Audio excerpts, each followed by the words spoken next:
Thank you for stopping by on my YouTube channel today. Alright, this is Coach DSK. Alright, Happy New Year again.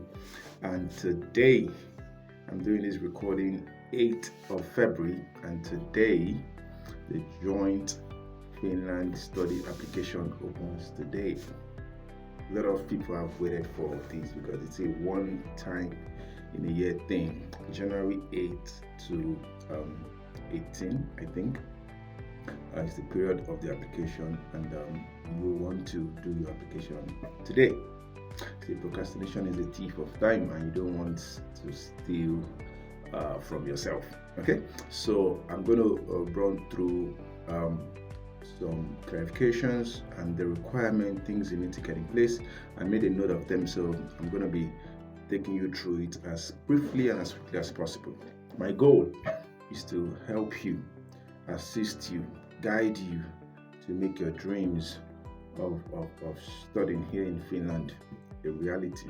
Okay, it's not what everybody wants, but for those that want it, it's a means to relocate yourself and your family, if that is what you want. It is a means to an end.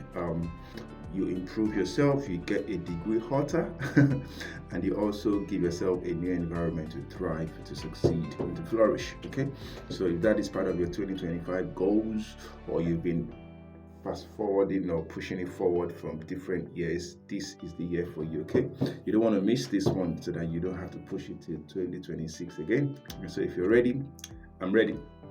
All right, so there are BSc applications open, there are master's applications open, and you can also do PhD research programs open. Whatever you want is just fine. And there is also vocational programs that can give you a lot of options and practical courses to do.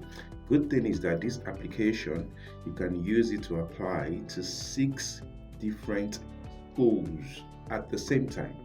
Right, so you can maybe pick some universities, you can pick University of Applied Sciences, you can maybe pick vocational school, but you have up to 6. Okay, one application, and it's gonna give you the chance to pick 6 options. Okay, so you want to maximize the options. There's an application fee. It's the first time they're introducing that, but it's still very, very worth it. If you're applying to schools in Canada or USA, you'll be paying one application per school. So one price for the price of 6 looks like a bargain to me still. Right, so the first thing that you need to have, as I'm speaking right now, you need to have your passport, your international passport. If by chance you don't have it, okay, whether you're watching this from anywhere in Africa or Asia or anywhere around the world, if you don't have your international passport, go do it today. Not tomorrow, go do it today. Give it couple of days or weeks to come up. You got to have an international passport if you want to travel or move or relocate or study in another country. You need to have that. And some heads up for those in Nigeria, if you can do the 10 years on, that'll be fine. Okay. Number 2, and just on the passport issue, if your passport doesn't have up to the number of duration of years of your study, if it doesn't have that same amount of validity, you might want to think of doing something about it. Okay, you can extend or even do a new passport. You don't want to have at least anything less than 2 or 3 years on your passport. Okay, number 2, you want to have your transcript. I know in some countries, I'm from Nigeria, and to get your official transcript sent to you is a hell of a job. So the least you want to get is your student copy. Student copy is fine for this application window, and of course when you get the admission, you will get the school to send the official transcript, but you need your student copy. Anything you have to do to get your student copy of the transcript, do it today. All right, do it when? Today. All right, get in touch with somebody. You must know somebody in your school that knows somebody that can get it done for you as quickly and as fast as possible. You need that. Okay, you need your degree certificate. Chances are you have that already. Okay, and if you don't have that, you want to go to your university and you want to make arrangement for that ASAP, your degree certificate, whether you're applying for a bachelor's or if you You could have a bachelor's degree in your home country and maybe still want to do a bachelor's, is your choice, or you want to use it for your master's, is your choice, but you need to have the degree certificate at hand. Okay, and you want to have, if you are studying a master's, most schools will require you to have the IELTS. That's the International English Language Testing Systems exam. But if what you want to do is a bachelor's or vocational school, some of the schools will require you to have the Duolingo exam. Okay, so I make some inquiries on how to get that exam done. If you don't have the exam as we speak, I don't know if you can get it within the 10 period of the application, 10 days period. But whether you have it or not now, if it is required, you want to do everything you can, because chances are you can still submit a supplementary document even after the application is closed, if you understand my point. So find out whether your course or your school requires you to have Duolingo or IELTS, and guess what, a few of them don't even require any of both. Okay, also you need to have a motivation letter. This has got to be unique. You see, your motivation letter, or some schools call it letter of intent, letter of statement, letter of purpose. Why do you want to study? So three questions your motivation letter should answer. Who are you?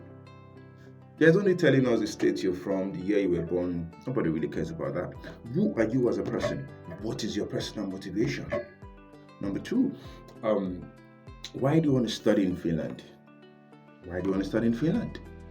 Do your research. Every answer to this question is online. Do your research. Number three, why do you want to study in that university that you have chosen?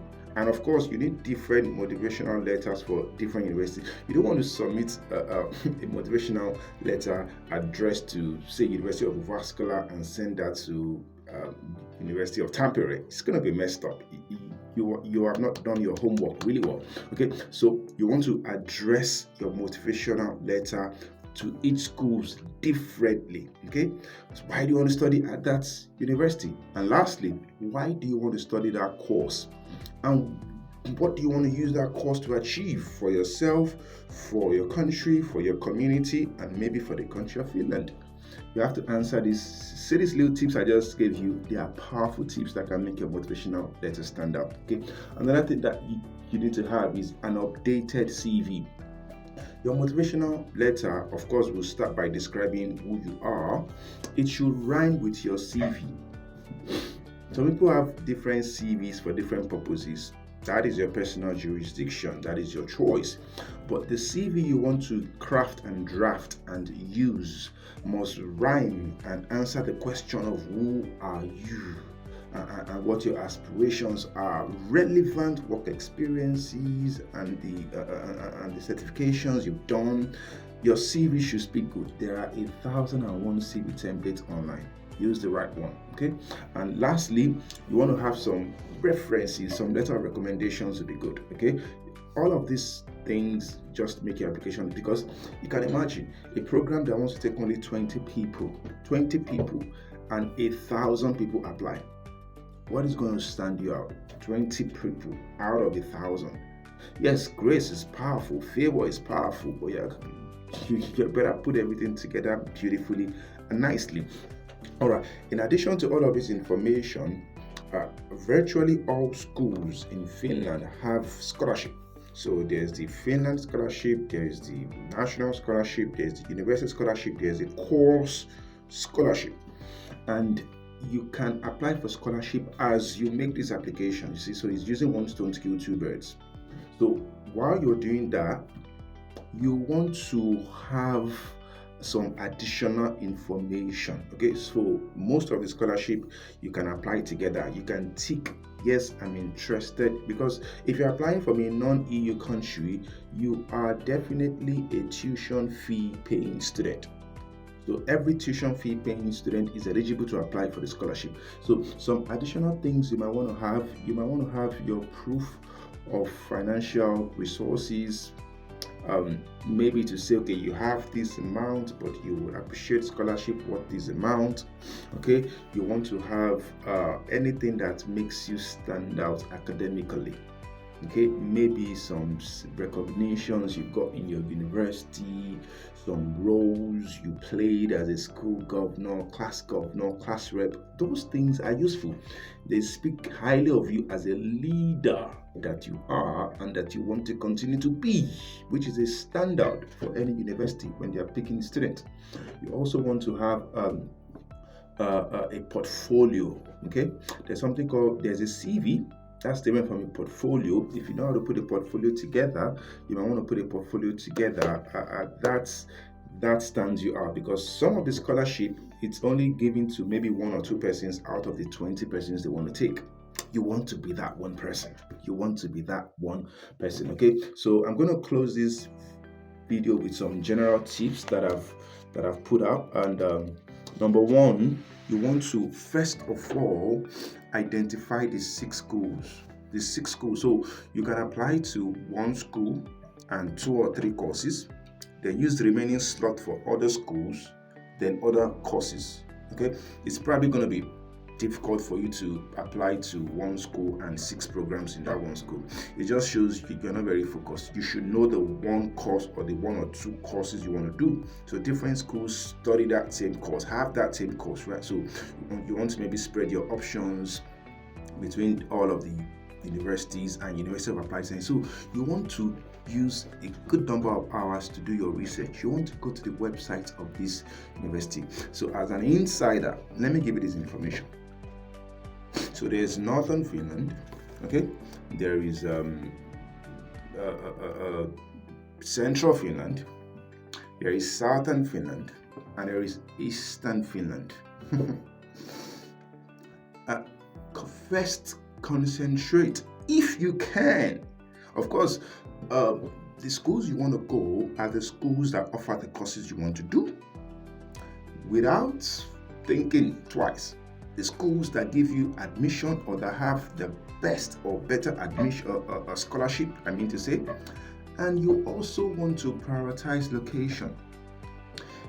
Okay, Eastern Finland is good. Northern Finland is good. Central Finland is good.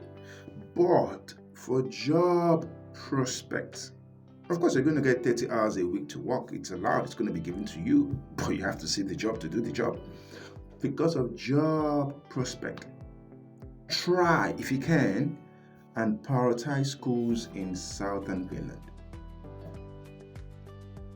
There's really no need to repeat that, right? Okay, another tip I'm going to give to you is you want to submit your application in the first couple of days and not in the last couple of days. See, procrastination there's a spirit behind procrastination.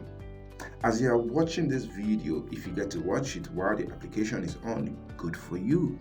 And I want you to, of course, like, comment, share this. You might not need this information, but somebody around you, a niece, a nephew, a cousin, a brother, a sister, a friend, might need this. Share it with them, and please subscribe and stay connected to what we are sharing here. So I hope you watch this while the application is still on. You want to apply early enough. You don't want to keep it till the last day.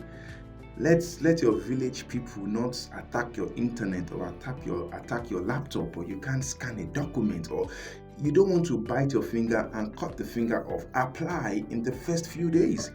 And the final hint I'm going to give to you is that you want to let somebody else proofread your application. So don't hit the submit button just yet. As you're uploading, you can save. Before you click submit, let another eye see this eye. Some people look but they don't see. Let eye that look and see look at it for you, particularly your motivational letter. Let somebody edit it. You want to have less spelling errors as possible. You want to have less punctuation marks error as possible. You can't say you have IELTS, Duolingo, you've passed English, and you can't put simple statements together. That could knock you off.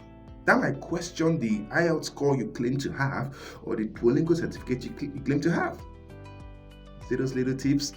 See, I'm a teacher, I'm a trainer, so if I watch out for these little tips, then the admissions committee will watch out for them. So I'm going to stop here. Thank you very much. If you have any questions, please put it in the comment section. I will respond to all questions and acknowledge all comments. Thank you very much. Ensure you're subscribed, and I wish you all the best with your application. And hopefully someday you will send me a message and say, DSK, congratulations to me. I got admission in this school, this school. You can get admission in all the 5 schools, all the 6 schools. Then you now begin to choose which one do I want to accept and which one do I want to just get out. Do you understand? Congratulations in advance, and I hope to hear from you very soon. Thank you very much. Bye for now.